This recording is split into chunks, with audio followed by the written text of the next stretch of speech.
Quiero invitarles a que abramos nuestras Biblias en el Evangelio de Mateo, en el capítulo 4. Mateo capítulo 4, del 12 hasta el final. Mateo capítulo 4, desde el versículo 12 hasta el final.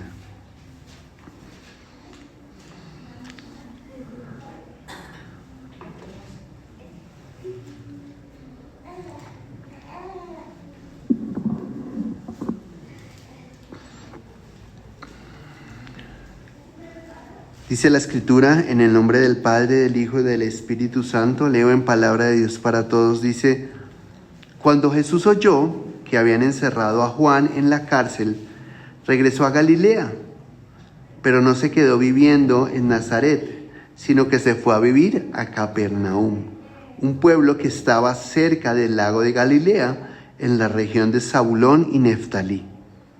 Esto sucedió para que se cumpliera lo que dijo Dios a través del profeta Isaías: tierras de Zabulón y de Neftalí, a la orilla del mar, al otro lado del río Jordán, Galilea de gente extranjera. Esa gente vive en la oscuridad, pero han visto una gran luz. Una luz ha brillado para ellos, que viven en una tierra oscura como la muerte. Desde entonces, Jesús comenzó a anunciar: cambien su manera de pensar y de vivir, porque el reino de Dios ya está cerca. Cuando Jesús caminaba junto al mar de Galilea, vio a dos hermanos, Simón llamado Pedro y su hermano Andrés, que estaban lanzando la red para pescar en el lago, pues eran pescadores. Y Jesús les dijo: síganme y yo les enseñaré a pescar hombres. Inmediatamente ellos dejaron ahí sus redes y lo siguieron. Yendo más adelante, vio a otros dos hermanos, Santiago y Juan, hijos de Zebedeo. Estaban en una barca con el papá arreglando sus redes para pescar. Jesús los llamó, e inmediatamente ellos dejaron la barca y a su papá y siguieron a Jesús. Jesús andaba por toda la región de Galilea, enseñando en las sinagogas y anunciando el mensaje de las buenas noticias del reino. Iba entre la gente sanando toda enfermedad. Su fama se difundió por toda Siria. Le traían a todos los que padecían de diversas enfermedades y a los que sufrían graves dolores. También le traían a los atormentados por algún demonio, a los epilépticos y a los paralíticos, y él los sanaba. Muchísima gente de Galilea, de Decápolis, de Jerusalén, de Judea y del otro lado del río Jordán seguían a Jesús. Amén. Y hemos leído este pasaje del capítulo 4 antes precisamente de iniciar ese capítulo 5 que inicia lo que se ha denominado el Sermón del Monte. Y es lo que nos vamos a proponer estudiar de aquí en adelante durante algunos meses. Vamos a estar estudiando el Sermón del Monte pedacito por pedacito, cada una de las partes del Sermón del Monte. Esa es una de las compilaciones de enseñanzas de Jesús más valiosas que hay. Y es muy interesante porque en ninguno de los otros evangelios está así de organizada como la organizó Mateo, ¿sí? No tenemos certeza si fue realmente toda allí en el Sermón del Monte. Vemos en algunos de los otros evangelios partes en otros momentos, o si lo que hizo Mateo fue precisamente compilar y organizar una secuencia de enseñanzas.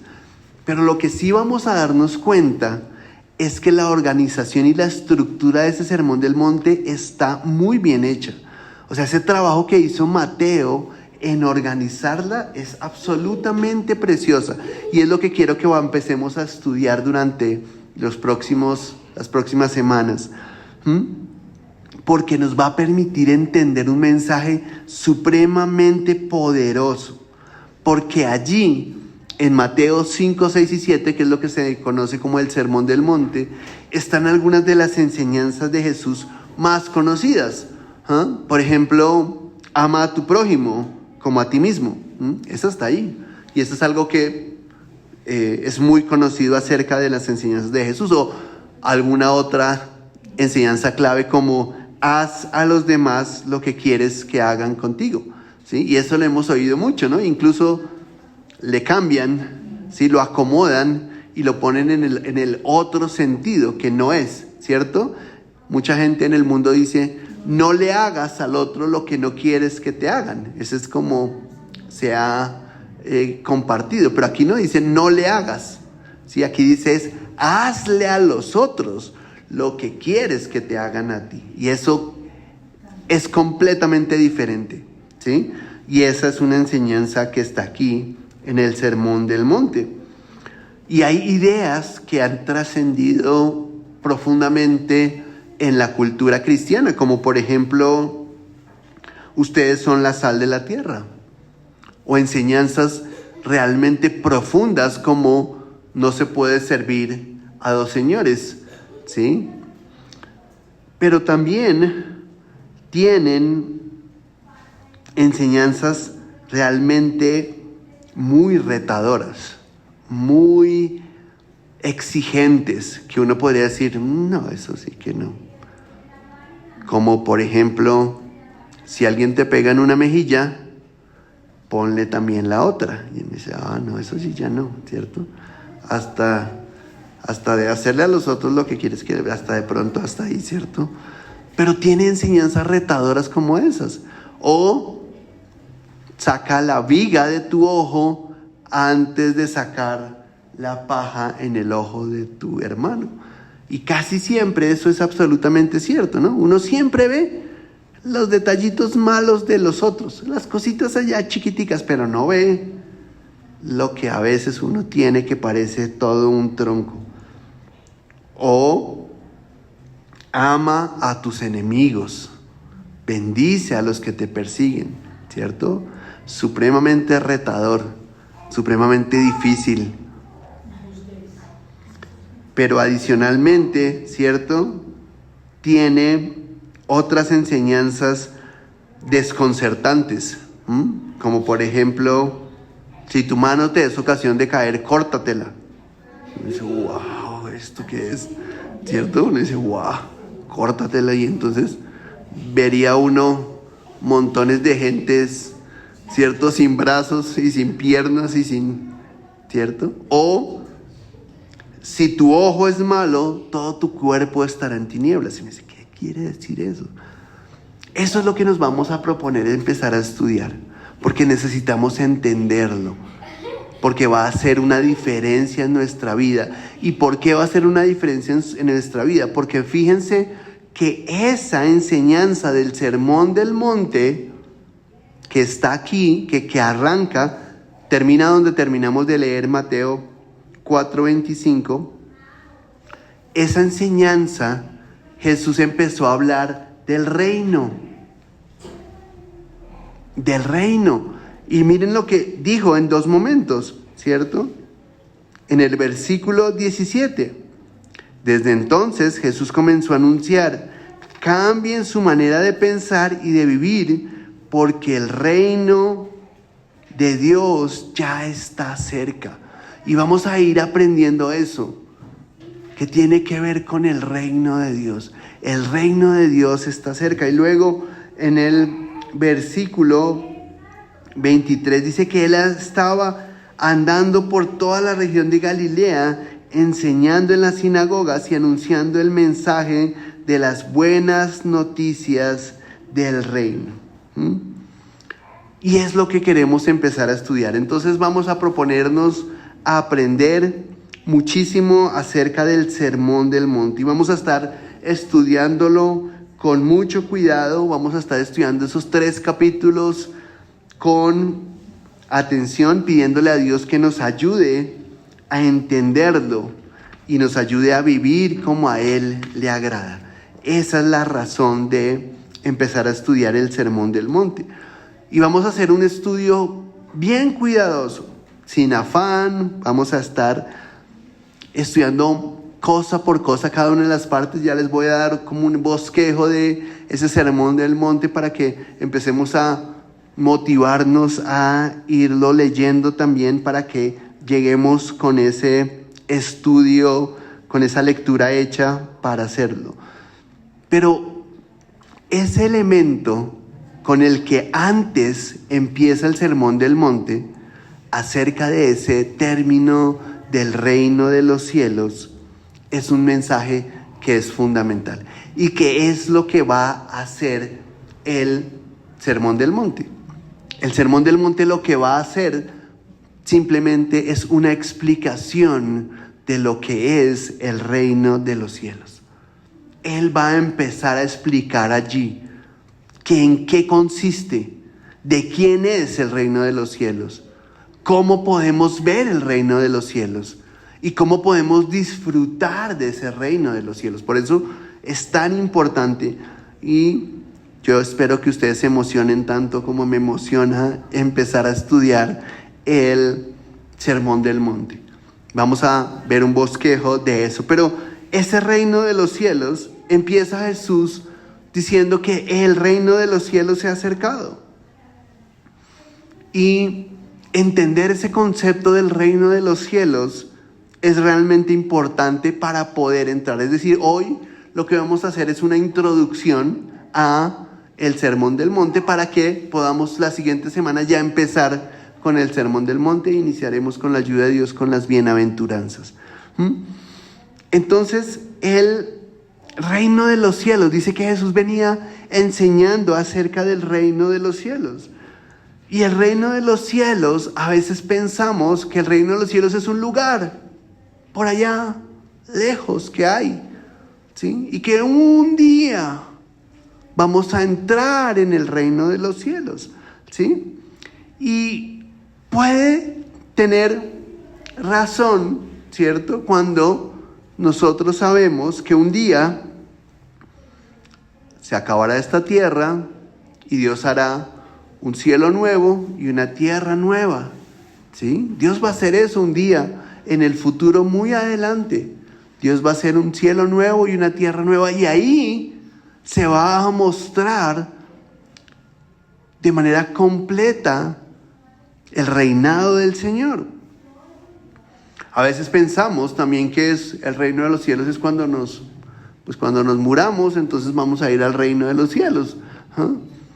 Pero hay algo interesante, y es que el reino de los cielos al que se va a referir Jesús en este Sermón del Monte es al gobierno y a la presencia de Dios restaurados en la tierra. A eso es a lo que se va a referir Jesús cuando empiece a hablar del reino de los cielos. Al gobierno y a la presencia de Dios restaurados en la tierra. Es la unión progresiva donde el camino de Dios y el camino de las personas se va a unir. Es el punto de contacto entre el cielo y la tierra, vamos a decir, donde vamos a poder ver la gloria de Dios en medio de esta tierra. No solo esperamos, ¿sí? Como les digo, a veces no solo esperamos, decimos, sí, el reino de los cielos un día. Sí, cuando nos muramos, o un día cuando pase el milenio, ahí será el reino de Dios, y cuando Dios haga un cielo nuevo y una tierra nueva, ahí el reino de Dios. No, Dios quiere que experimentemos el reino de Dios aquí y ahora. Y eso es realmente poderoso para nuestras vidas. Si nosotros logramos experimentar eso, va a cambiar definitivamente la forma como concebimos el mundo y como vivimos en esta tierra. Y es lo que Dios realmente quiere, por eso lo dejó aquí escrito para nosotros. Y por eso hay que entenderlo, porque hay algunas cosas, como yo decía, que son difíciles de entender, pero vamos a la luz de las Escrituras, poder comprender cada una de estas cosas que significan el reino de Dios. Es poder que se establezca y se empiece a establecer la justicia, la paz y el amor de Dios en medio nuestro. Y entonces Jesús les dice, el reino de los cielos se ha acercado. El reino de los cielos se está acercando. Y era que para ellos, para el pueblo de Israel, ese reinado estaba lejano. Y mucho más en el contexto en el que el pueblo de Israel estaba viviendo en el momento de Jesús. Recordemos que cuando Jesús llega, el pueblo de Israel estaba siendo oprimido por el imperio romano. Por eso ellos estaban esperando un libertador, alguien que los liberara del poder de Roma y los pusiera en libertad. Ese rey libertador, ese Mesías que los libertara, que fuera como un ejército poderoso. Y cuando llega Jesús, Él les plantea que el reino de los cielos es de otra manera. No era como ellos lo estaban pensando. Era otra manera de reino de los cielos. Otra manera de reino. Y esto también implica que nosotros, tal vez para nosotros también necesitamos cambiar esa concepción de reino, de lo que entendemos como reino. Y fíjense que Jesús mismo se lo dijo a Pilato. Cuando Jesús habló con Pilato, que lo habían entregado a Pilato para que lo crucificara, Jesús le dijo a Pilato, mi reino no es de este mundo. Juan 18:36. Quiero que miremos Juan 18:36. Porque ahí está eso. Juan 18:36.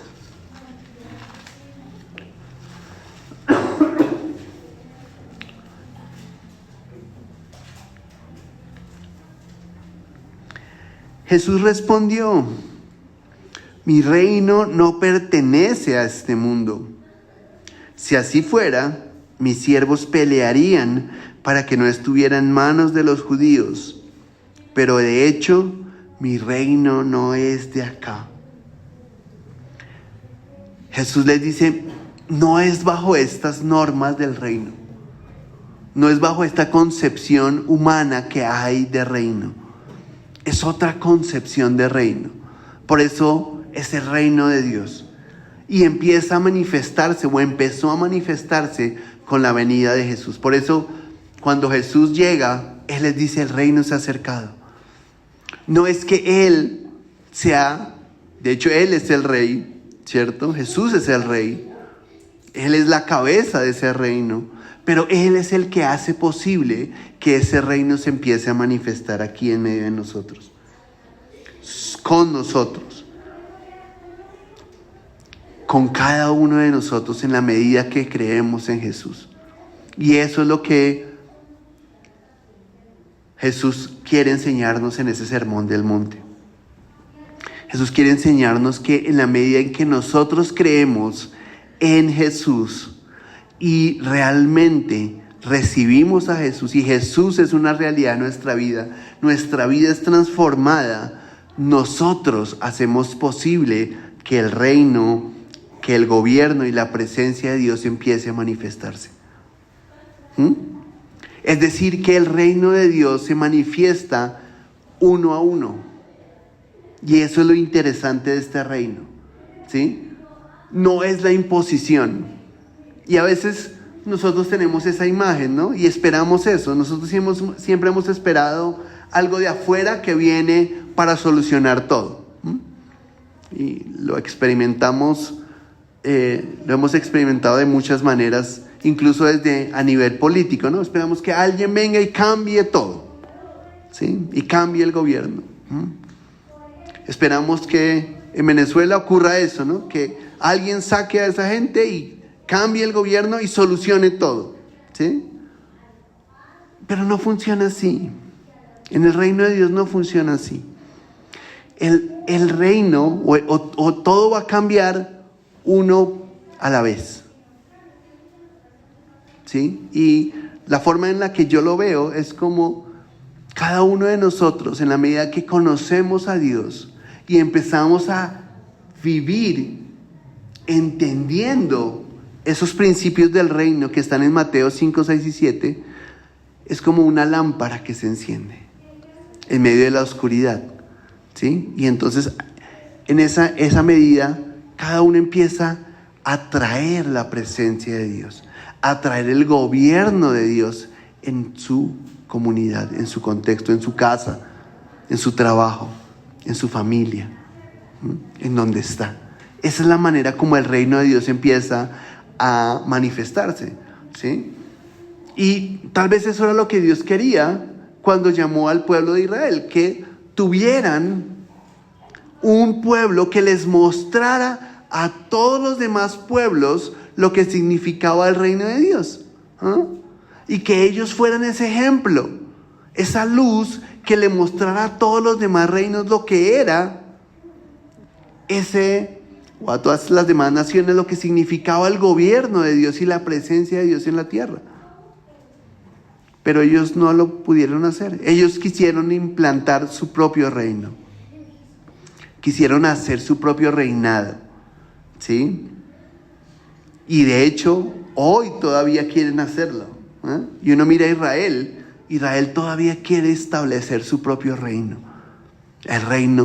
Ese reino que termina siendo muchas veces contrario a lo que Dios quiere. Por eso es que vino Jesús.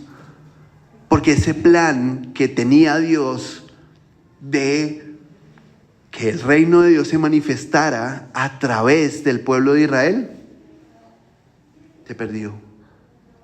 Ellos no lo lograron. Ellos empezaron a hacer otras cosas.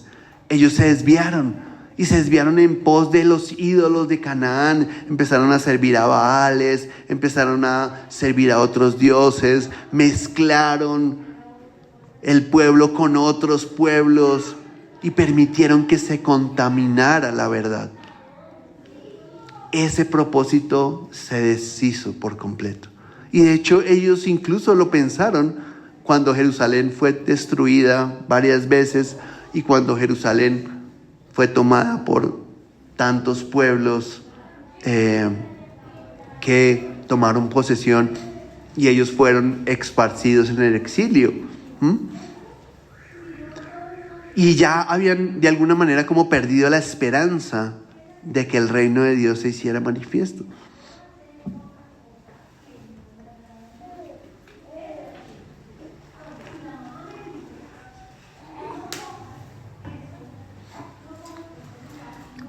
Por eso es que Dios envió a Jesús para restaurar, para restablecer la posibilidad de ese reino. Y entonces la venida de Jesús es la llegada del reino de los cielos. Es la cercanía del reino de los cielos. Es la posibilidad de que el reino de los cielos se haga presente en medio nuestro. Y Jesús es entonces el rey de ese reino. Pero no el rey como los reyes humanos. Él fue constituido rey de otra manera. Y ahí es donde vamos a empezar a ver que este reino parece un reino al revés. Parece que los principios estuvieran completamente contrarios a la realidad de este mundo. Y ahí es donde tenemos que empezar a cambiar. Y fíjense que por eso es que Jesús les dice, me devuelvo para poderlo explicar, me devuelvo a Mateo 4. Mateo 4:17. Jesús comenzó a anunciar: cambien su manera de pensar y de vivir, porque el reino de Dios ya está cerca. Fíjense que en Reina Valera dice arrepentíos, ¿sí? Porque ese arrepentimiento es la palabra metanoia, que significa cambiar la manera de pensar. Entonces, antes, y por esto es tan importante, antes de que empecemos a estudiar el Sermón del Monte, tenemos que empezar a cambiar nuestra manera de pensar. ¿Sí? Cambiemos nuestra manera de pensar. Porque a veces nuestra manera de pensar está muy cerrada. Y decimos, no, pero es así, pero es que yo así, y así aprendí, y así me gusta. Y entonces, como que así.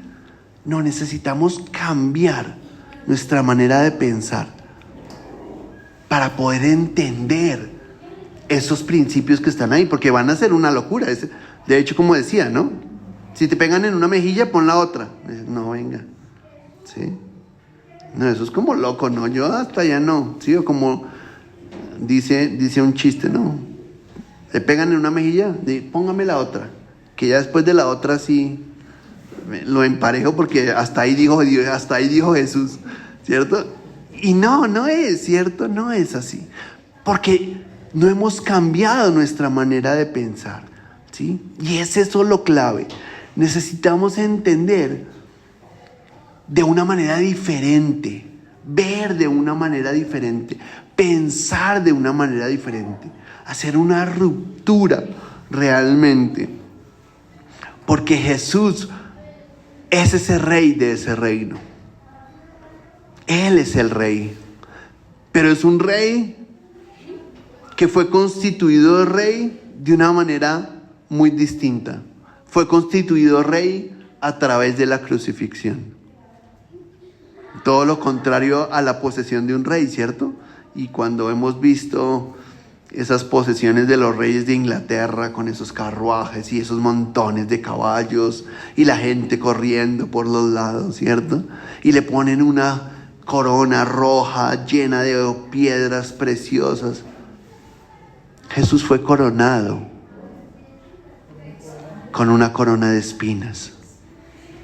Esa fue su coronación como rey, con una corona de espinas, y lo vistieron de una capa. Y a los reyes en el mundo los ubican en lugares altos y les acomodan podios y los establecen, ¿cómo se llama eso? Tronos en lugares altos. Los levantan y los exaltan. Jesús fue exaltado. Jesús fue levantado, pero levantado en una cruz. Jesús fue puesto en alto para que todos lo vieran. Él fue coronado rey, pero de una manera completamente distinta. Porque el reino de los cielos es distinto. Las matemáticas del reino de los cielos son diferentes a las matemáticas de la tierra. Las matemáticas del reino de los cielos dice, dad y se os dará. La matemática humana dice, doy y me quedo con menos, ¿cierto? En cambio, en la matemática del reino de los cielos es, das y te da más. Y dice, no, ¿qué? Pero tenemos que cambiar nuestra manera de pensar para ver eso. Tiene que cambiar nuestra manera. Si no cambiamos nuestra manera de pensar, no hacemos nada. ¿Por qué? Porque mucha gente ha hecho esto mismo con la misma mentalidad pasada. Entonces dice, doy para recibir. Entonces, claro, yo voy a dar harto para que Dios me dé harto. Eso es dar con una mentalidad distinta, que no es la mentalidad de reino. No es esa mentalidad que Dios les está diciendo aquí. No, así no va a funcionar. Y así no se va a lograr nada, no vamos a ver nada. Pero cuando damos con generosidad, sin esperar nada, Dios nos va a dar. Porque se va a cumplir el principio del reino. Es un reino distinto. Es un reino realmente que va a transformar. ¿Y qué es lo que Dios quiere? Es que se transforme nuestras vidas, pero que también empecemos a transformar nuestros entornos y nuestras comunidades. Y eso es lo que Dios quiere. Pero entonces Jesús viene para contar de ese reino. Y va a contarles de ese reino en ese sermón del monte. Y es una alegoría muy bonita, realmente muy especial, ¿no? Jesús dice, y vamos a verlo, que termina el capítulo 25 diciendo que muchísima gente lo seguía. Y lo seguía muchísima gente de Galilea, de Decápolis, Decápolis era una ciudad con 10 ciudades, de Jerusalén, de Judea, del otro lado del Jordán. Mucha gente lo seguía. Y que el versículo 5, donde empieza el capítulo 5, versículo 1, donde comienza el sermón del monte, dice: cuando Jesús vio toda esta gente, subió a una montaña, se sentó y allí llegaron sus seguidores. Entonces comenzó a enseñarles. Esa imagen de la montaña, vamos a empezar a ver lo importante que va a ser para la representación y el imaginario judío, lo que significaba la montaña, la importancia de la montaña y de estar allí en un monte. Pero esa no fue en la historia de la Biblia la primera enseñanza desde una montaña. De hecho, hubo una enseñanza desde una montaña antes. Y esa enseñanza antes fue la que hizo Moisés desde el monte Sinaí, cuando Dios le dio los 10 mandamientos y la ley. Él estaba y se hizo a la ladera de la montaña para explicarle la ley. Claro, le tocó 2 veces porque esta gente no colaboraba mucho, ¿cierto? Y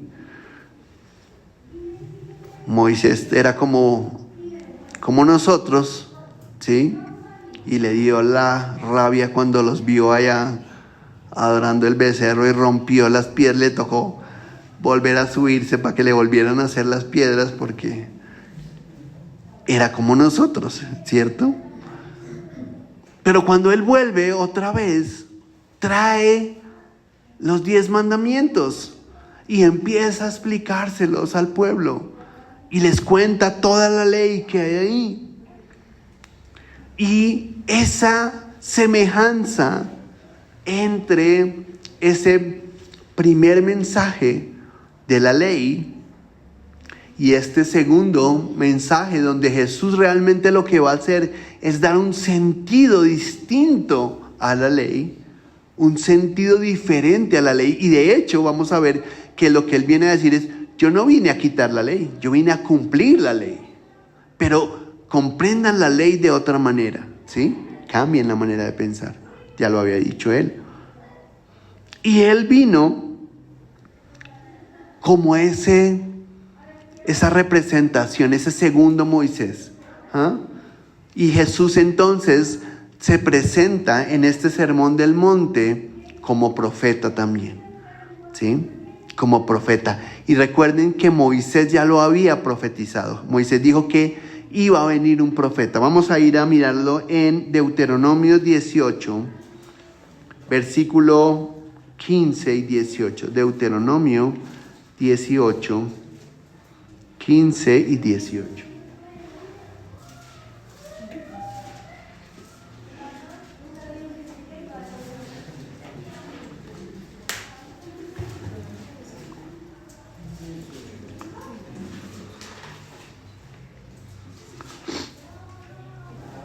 Deuteronomio 18, 15, dice: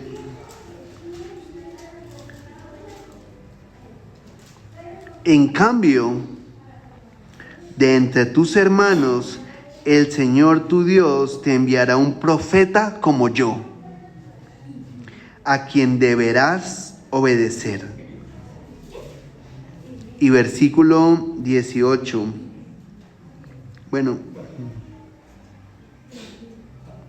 dice: les enviaré de entre su gente un profeta como tú. Le diré a él lo que debe decir, y él les dirá todo lo que yo le ordené. Ese profeta que Moisés había dicho que vendría es Jesús. Jesús es ese profeta que levantaré de entre tu pueblo. Recuerden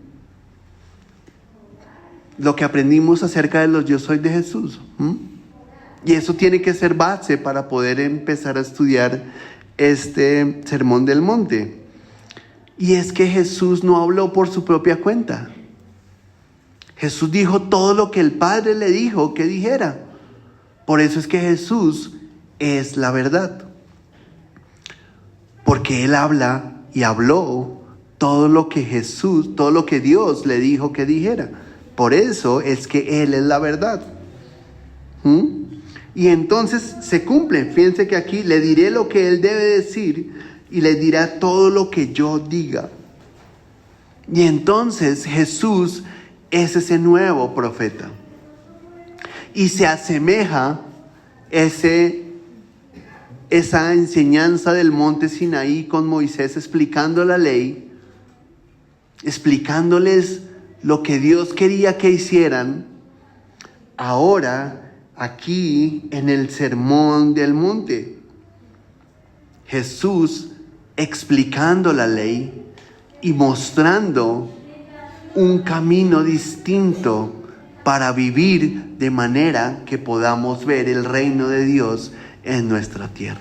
Fíjense que todas esas normas que Dios les había puesto, esa ley tenía que ver con formas en las que las personas debían vivir y de esa manera poder manifestar la presencia de Dios. Ahora, Jesús en Mateo 5, 6 y 7 nos plantea exactamente lo mismo.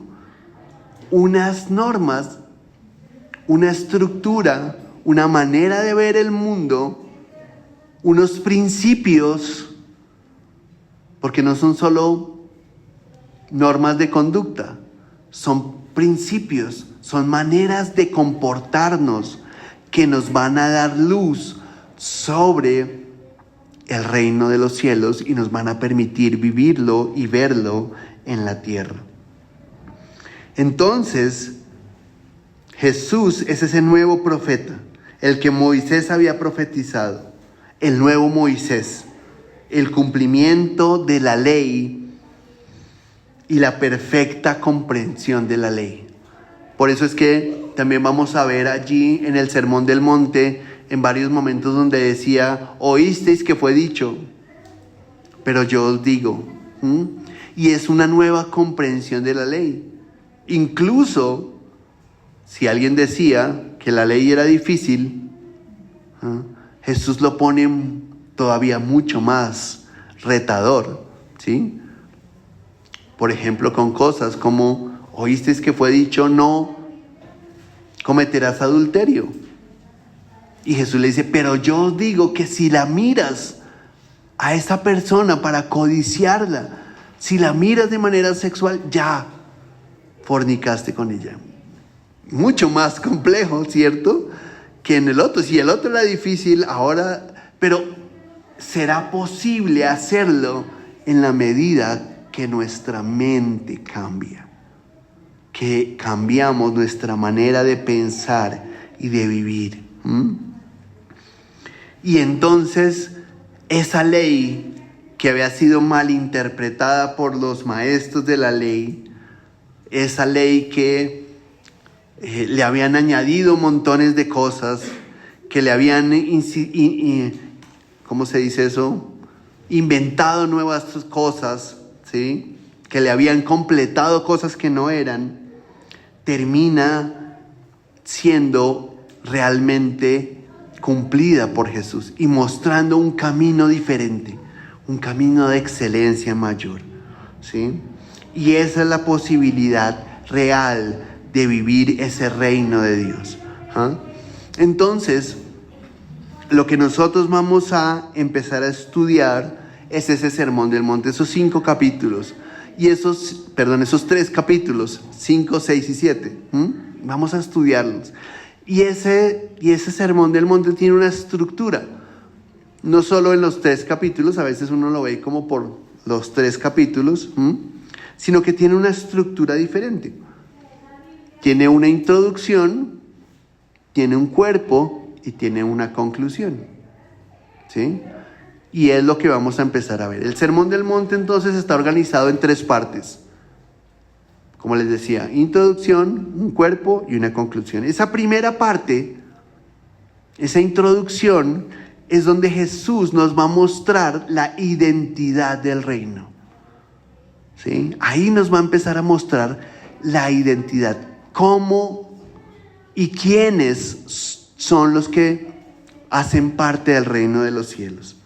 Y esa primera parte, tiene 3 partes. Esa introducción tiene 3 partes. Podríamos decir, son partes como muy pequeñitas, pero vamos a mirar esas 3 partes. La primera parte de esa introducción son las bienaventuranzas, que corresponden a Mateo 5, del 1 al 12. Las bienaventuranzas. Luego, parte de la identidad es, la segunda parte de esa primera parte es la sal de la tierra.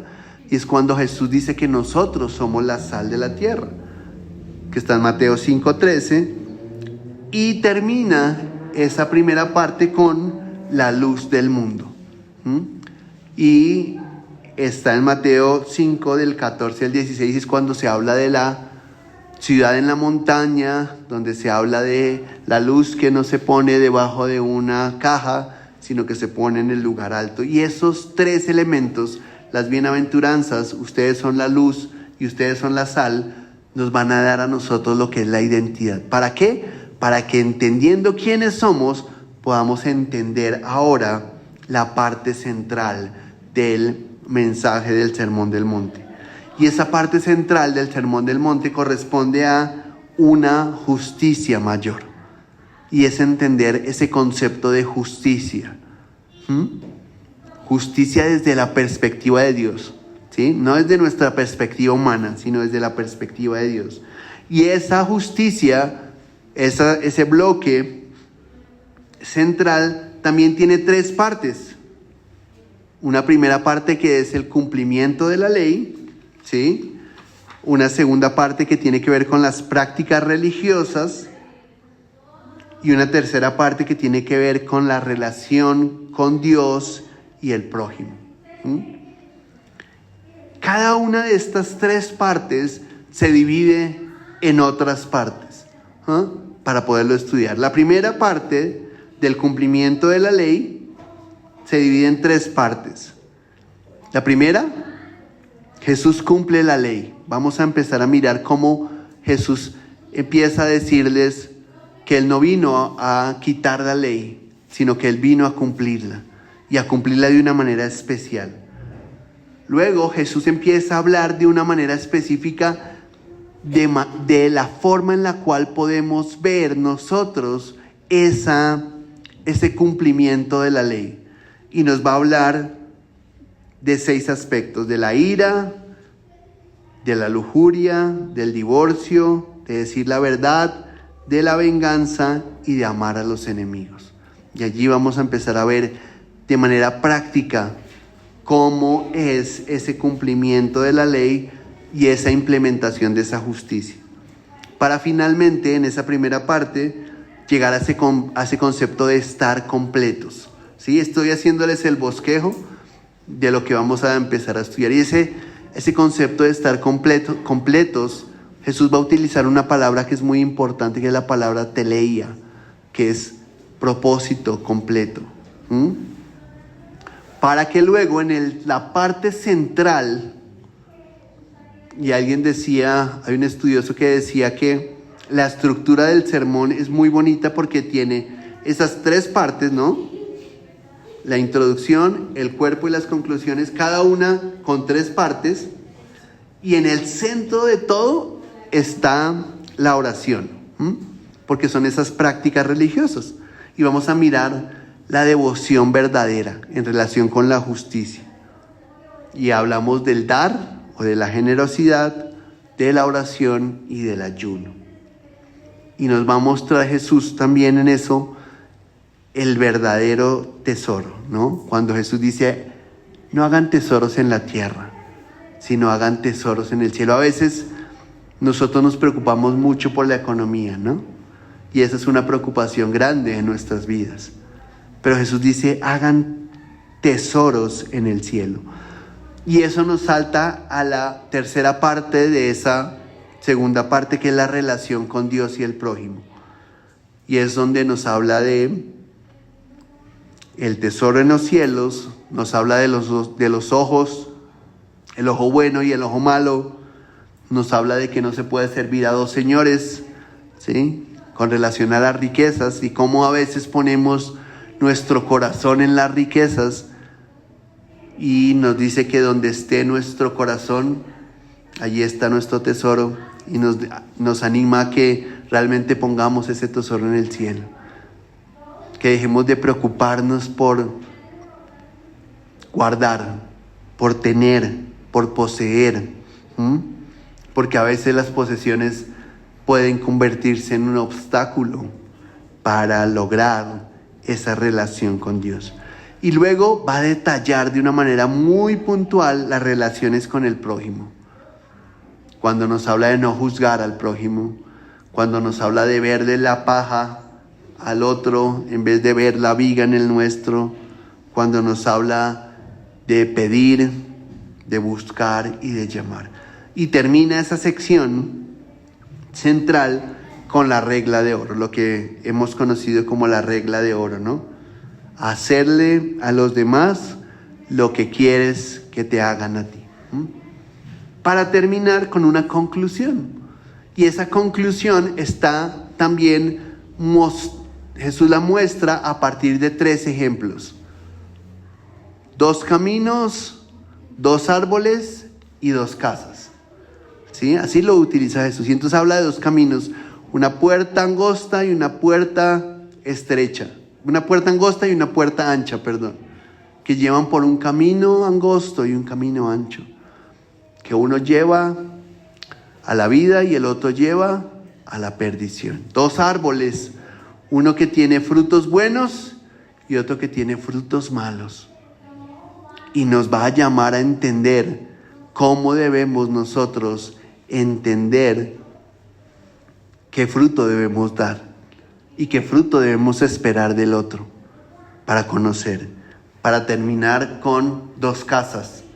Una casa sobre la arena y una casa sobre la roca. Para que tomemos una decisión, porque esa conclusión es una decisión de parte nuestra. ¿Cuál camino vamos a tomar? ¿Cuál árbol vamos a hacer? ¿O cuál casa vamos a edificar? Y es lo que Dios quiere que realmente nosotros entendamos y estudiemos.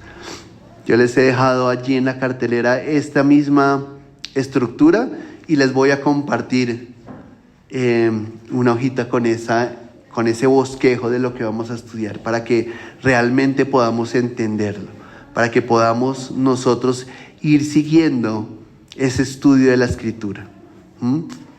Por eso tenemos que ir haciendo una tarea, y la tarea que tenemos nosotros por delante es que para esta semana vamos a leernos Mateo 5, 6 y 7. Toda una semana para leerlo. Yo creo que alcanzamos, ¿cierto? Yo creo que sí nos da el tiempo. Espero que les dé. No puede llegar nadie diciendo no alcance. Tenemos que alcanzar.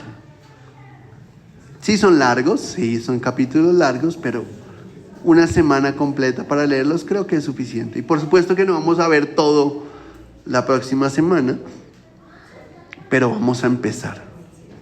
Y vamos a tener, la idea es que tengamos el panorama completo. Hoy es como esa introducción que quería darles, ¿sí? Porque me parece que es importante que nos dispongamos. Y como las buenas series lo dejan a uno en el capítulo ahí listo para que uno vuelva a ver el otro capítulo, así es. Que Dios nos ayude realmente y que nos propongamos estudiar esto. Insisto, yo estoy seguro que puede transformar nuestras realidades. Y vamos a ver la gloria de Dios en medio de cada una de estas situaciones. Dios es bueno, Dios es misericordioso y fiel, y Él quiere que realmente nosotros podamos avanzar en ver el reino de Dios en medio nuestro. Que no nos conformemos con ir llevando del bulto durante esta tierra, sino que entendamos los principios del reino de los cielos y vivamos conforme a ellos. Vamos a orar, vamos a pedirle a Dios que nos ayude.